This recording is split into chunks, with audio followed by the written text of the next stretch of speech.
My wife wanted marriage perks without wife duties, so I gave her exactly what she gave me. I want the perks without the duties, she declared coldly. Update 5. Then came the credit card bill from her weekend trip with friends. $14,700 charged to our joint account. The charges included luxury spa treatments, expensive dinners, and high-end boutique purchases well beyond our agreed spending limits. What made it worse was finding the statement deliberately hidden beneath a stack of magazines rather than in our usual mail location. When confronted, she initially denied knowing anything about it. When shown the evidence, she switched to justification. I work hard, I deserve nice things. I agree that everyone deserves rewards for their work, I replied, but those rewards should align with their contribution and come from their own earnings. Her eyes narrowed. So you're refusing to pay it. I'll cover my half of our shared household expenses as agreed. The personal luxuries are your responsibility. The calculation behind her next move was visible in real time as her expression shifted from anger to a practiced vulnerability. I can't afford this on my own, she admitted, voice deliberately small. My job doesn't pay enough. Then perhaps luxury spa weekends shouldn't be a priority. I suggested, or perhaps a better paying job might be something to consider. She stared at me as if I'd suggested something outrageous rather than the basic financial responsibility most adults navigate daily. Then came the ultimatum I had half expected for months. If you don't pay this bill in full, I want a divorce. The words hung in the air between us. In the past, such a threat would have sent me scrambling to placate her to preserve a marriage I had invested so much in despite its increasing returns of misery. This time, I felt an unexpected calm. I understand, I replied simply. If that's your decision, I'll respect it. My response clearly wasn't what she had anticipated. She backpedaled immediately. I don't actually want that. I just need you to understand how serious this is.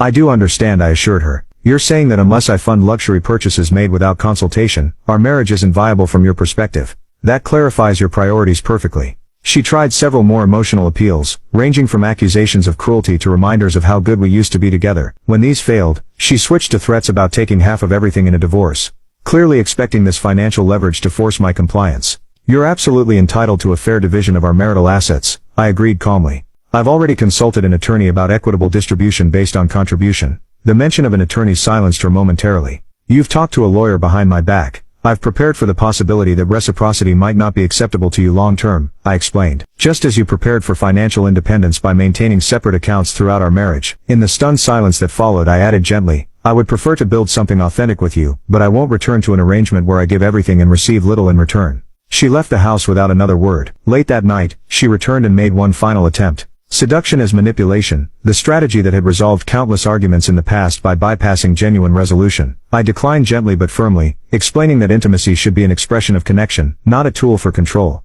The rejection seemed to finally cement the reality of our new dynamic. She packed an overnight bag, and announced she would be staying with her sister until I came to my senses. 3 days later I received divorce papers. My attorney had prepared me for this possibility, and we responded appropriately. When we met for the initial mediation, her confident expression suggested she still expected me to crumble at the last moment to fear losing her more than I valued my self-respect. Instead, I presented documentation of our separate finances, the imbalanced contributions to household expenses and responsibilities, and a proposal for truly equitable distribution. Her attorney's expression shifted from smugness to concern as he reviewed the records I had meticulously maintained. By the end of that meeting, her demands had reduced dramatically. 6 weeks later, our divorce was finalized with terms that reflected actual contribution rather than the one-sided arrangement she had expected to continue extracting. The last time I saw her was at the final signing. As we prepared to leave, she paused and asked with genuine puzzlement, "Why couldn't you just keep things as they were? It was working fine. It was working for you," I corrected gently. A relationship only succeeds when it works for both people. She shook her head as if I'd expressed some incomprehensible philosophy. In that moment, I realized she truly couldn't understand what seemed fundamentally obvious. That partnerships require mutual investment.